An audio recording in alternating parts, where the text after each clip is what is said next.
First of all, I'd like to take this time to thank ASAP and Anarres Project for putting this event together and for inviting me.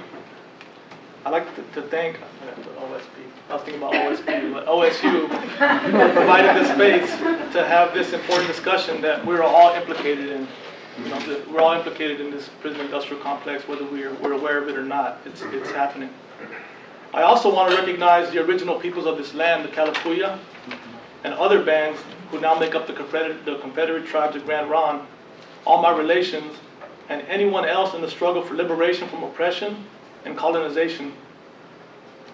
Lastly, I want to acknowledge the presence of my brothers and sisters in prison, both young and old, and those who died in prison, like my good friends, Joe Morales from McMinnville, who died from hepatitis C in his early 50s, my good friend Güero from White City, Oregon, who died from cancer at age 22 in prison, and my dad, who died of pancreatitis in November of 2000. He wasn't in prison, but I was in prison at the time of his death, which was November of 2000. So my family did time with me. It wasn't just me that did the time. And so that's a very important point. And I think society needs to think about more that it's not just the person that's being punished, it's the family, the friends, and the community, but the larger society also. 11862021 is my name. I wear a light blue long sleeve shirt, sometimes a dark navy blue t-shirt, and dark blue denim jeans. But they all have fluorescent orange logo printed on them that says Oregon State Inmate, with the beautiful mountain view scene of Oregon on it as well.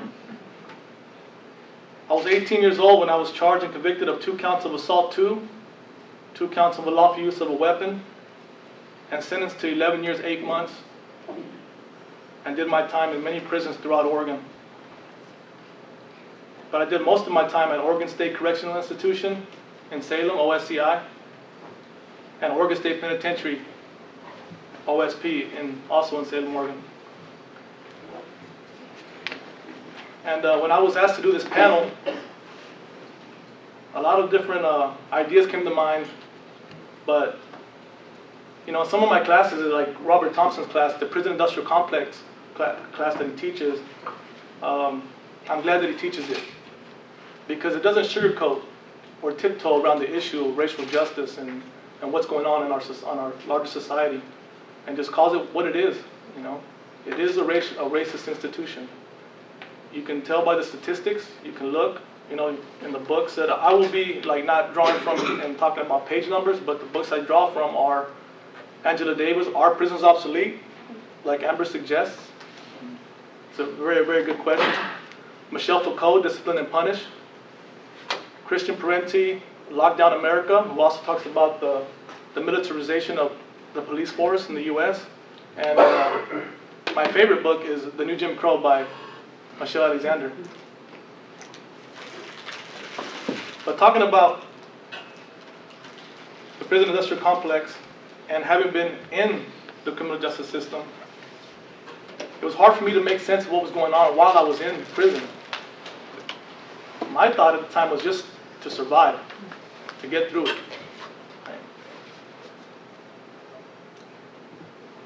So society says that people that are 18 are adults, but I honestly felt that I was still, you know, growing and learning. So when I went to court and the judge, in the sentencing, the judge sentenced me to 140 months. I couldn't even calculate it in my head. I mean, there were so many things going through my mind at the time, and here I was, right, my life in the hands of this judge, white judge, and he told me, he sat up there and told me who I was, having never met the guy, never. But he had a very, I mean, he was convinced that he knew who I was. He told me that I was a gang member, which was false. He told me that I was different people, that I was a different person of my family, and then I was at night, in the dark, I was a different person, and I was like, what are you talking about? I don't understand. Like, you don't even know who I am, you know? I am a good person. I made a mistake, yes. But that doesn't take away from all the good that I've done. I am a son, I am an uncle, you know, I'm a father, I'm a human being. But the way that I was treated in court that day, I was treated like an animal.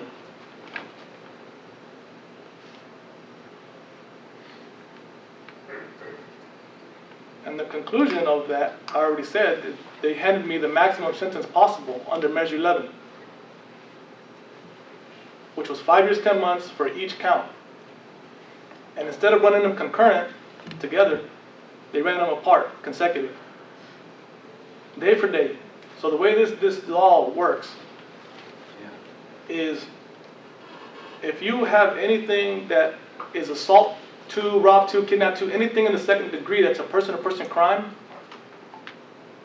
or in the first degree, or murder, then you get a mandatory minimum sentence. That means that they have to at least, the state has to at least give you a minimum sentence. They can give you no less, but they can give you more if they wanted to. They can upper departure you, and they can run them consecutive. And my professor here, Burkhart, he's here, and I learned in his class that you have people that are new to the system and people who are experts in the system, in the criminal justice system. So you have repeat players and you have just one-shotters. Well, I was a one-shotter. This was my first offense. I didn't know what I was up against. I was 18 years old. You know, I didn't know that all of this was going on. You know, this was happening before we were even born. You know, this racism, these institutions, slavery, chattel, you know, Jim Crow. And what I like about Michelle Alexander is that right away in her introduction, she connects. She actually shows, using a person by the name of Jarvis Cotton, and ties it how he can't vote because he's a felon, but talks about how his great-great-grandfather couldn't vote because he was a slave, and his great-grandfather couldn't vote because he was killed by the KKK. He was beaten to death. And how his grandfather couldn't vote because literacy tests and all these other things that were on top of that. And then now he can't vote because he's a felon. So the stigma that goes around people's skin is still around. It hasn't gone anywhere. The institutions change, the language change. Things go from overt to subtle. But you see in these policies, like you look at the statistics and you're like, why? What is going on? You know, you mentioned 1970s. 300,000 people, about 300,000 people were locked up, and there were more whites than people of color that were incarcerated. Now we have over 2.2 million people. Most of them people of color. The U.S. locks up so many people of color, the most out of any other country. They lock up more of their racial and ethnic minorities. So going back to the clothing that I described and my name, that was a way to dehumanize me. It stripped me from my identity. It tried to bring me down to nothing, absolutely nothing. To tell you, like, you know what, we're not going to call you by your name anymore. This is your number. This is how we're going to refer to you. Here's your card. You know, and then put you in the same outfit as everybody else. You know, there's creative ways that we had to do that, you know, that they could stand out from one another, you know, to have some kind of like fashion or, you know, distinction among one another, but we were all in the same situation. And just the type of treatment that you get in there, you know. We read about it in books, but to actually go through it is a whole other thing. You know, to get a visit from your family is wonderful, but afterwards, when you come back, there's random strip searches. So I was always wondering, man, dang, am I gonna get strip searched? I hope not. You know, but plenty of times I got strip searched for no reason, just random. You know how humiliating that is? Can you imagine? A stranger telling you to strip, bend over, cough, lift up, let me see the bottoms of your feet, like an animal?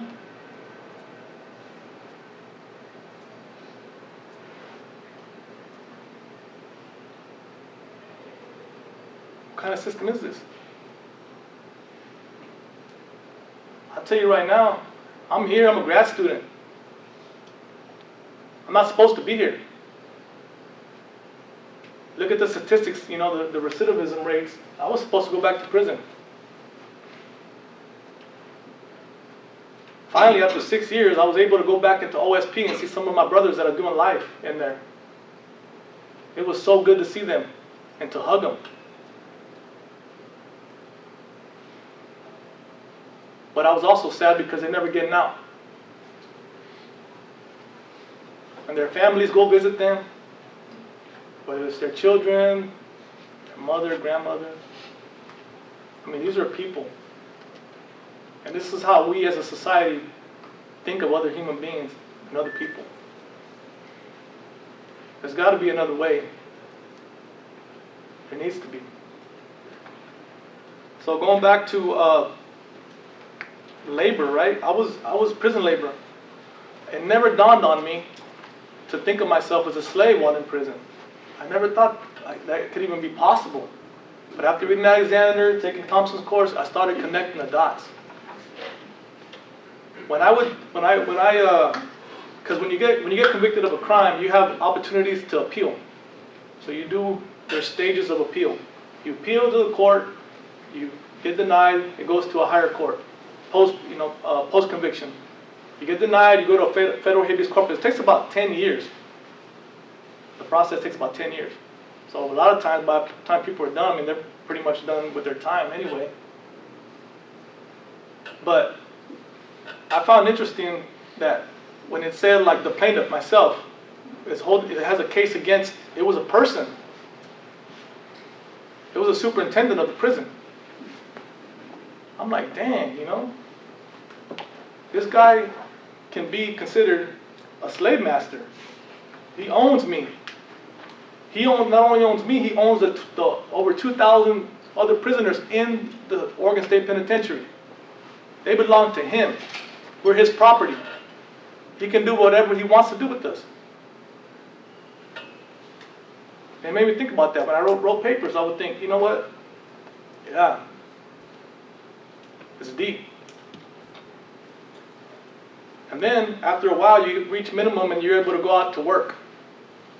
You know, out here in the streets. Whether it's for ODOT, Oregon Department of Transportation, and you're picking up trash along the highway. Or whether it's Parks and Rec at state parks, picking up trash and maintaining trails. Or at South Fork Forest Camp, fighting fires, wildfires, putting your life in danger. For nothing. They don't get paid anything. We get paid, we're lucky, I don't know, lucky to get $30 a month. If you're lucky. Then you got things like at OSP that have the laundry. The laundry industry, they go out and they bid very low bids. And they get this work, so they wash laundry for hospitals and different organizations, you know, in Salem and Portland and so forth. So this slave labor. It is capitalism. It is slave labor. That's what it is. You know. So that's why when I read these books, it's not a far-fetched idea to me. It's very real. I've lived it. I experienced it. When we discuss it in class, there's people that don't want to hear it. So it gets debated. But I've been in situations where, I mean, it got pretty heated. People would just get red in the face and just tell me that there's no possible way that the prison system can be linked to slavery.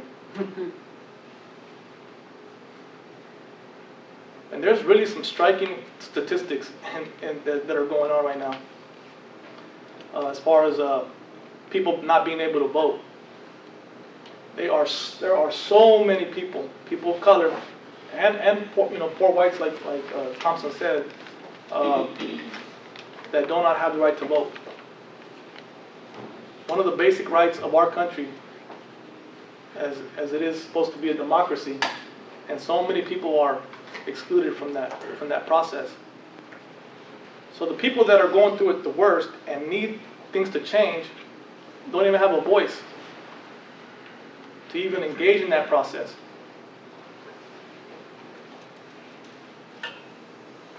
I talked with a friend of mine, and it put it into even further.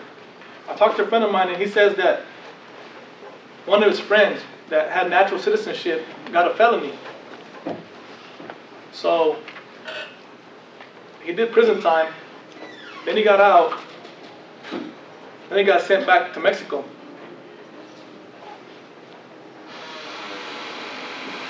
And I just heard that he was killed by some officers there in front of his wife and his child, his young child.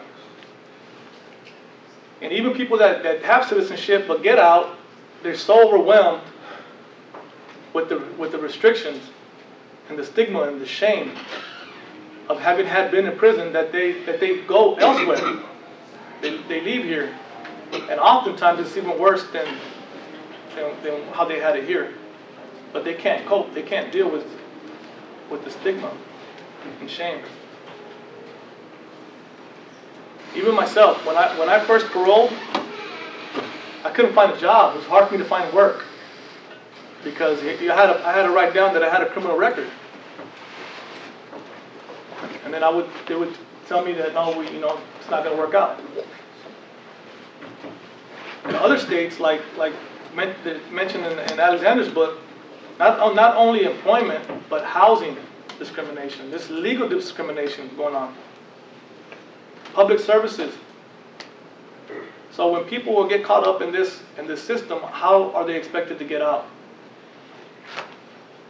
That's often a question that I'm asked when I go back into OSP, and I'm in there. They ask me, "How did you do it? How are you doing it?"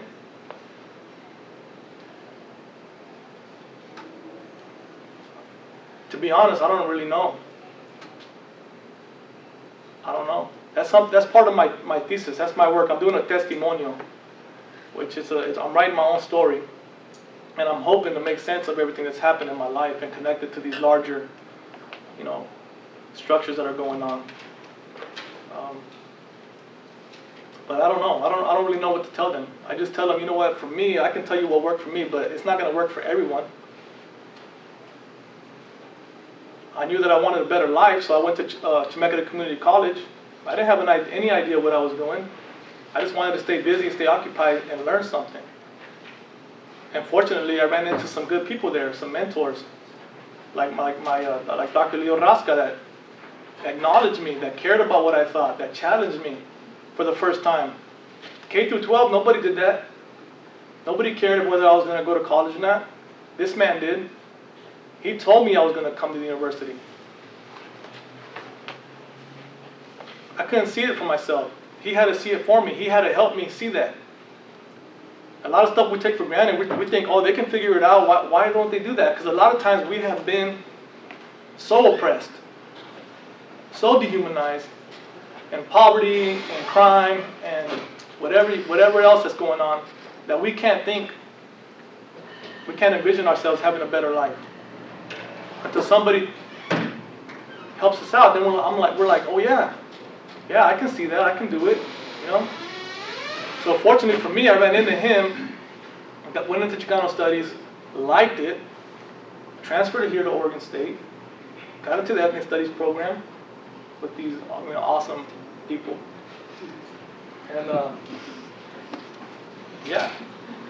And then here again, Norma Cárdenas, she's no longer here for politics, right? Politics that have to do with another institution that we need to talk about, but not today, but academia, right? The institution of education, higher education. She's no longer here, but when I came and she saw me, she goes, "Sandro, what are you going to do for your master's?" I didn't even think about getting a master's. It didn't even occur to me that I could get a master's. So these people that were in my, on my journey, I'm so grateful for them. Because they saw something in me that I didn't see in myself. So now I'm here in grad school. I'm just going. I'm just going as far as I can. My goal was to continue to get a PhD, but honestly, it's starting to weigh on me. I'm getting older now, and I just kind of feel like I don't know. That's something that I'm gonna keep in mind. But anyway, I'm gonna wrap up real quick. But I did my internship with Partnership for Safety and Justice. They're a really good organization if you want to get involved. They work with prisoners, families of prisoners, and victims of crime, to create a better justice system. And they do a lot of juvenile justice work, and that's kind of where my concern is trying to see what we can do to get kids to stay in school and to get them aware, right, that their future doesn't look very good, I mean, that's reality, and that to empower them and to help them get their education and higher education, and to stay out of the prison industrial complex. So that's all I have. Thank you.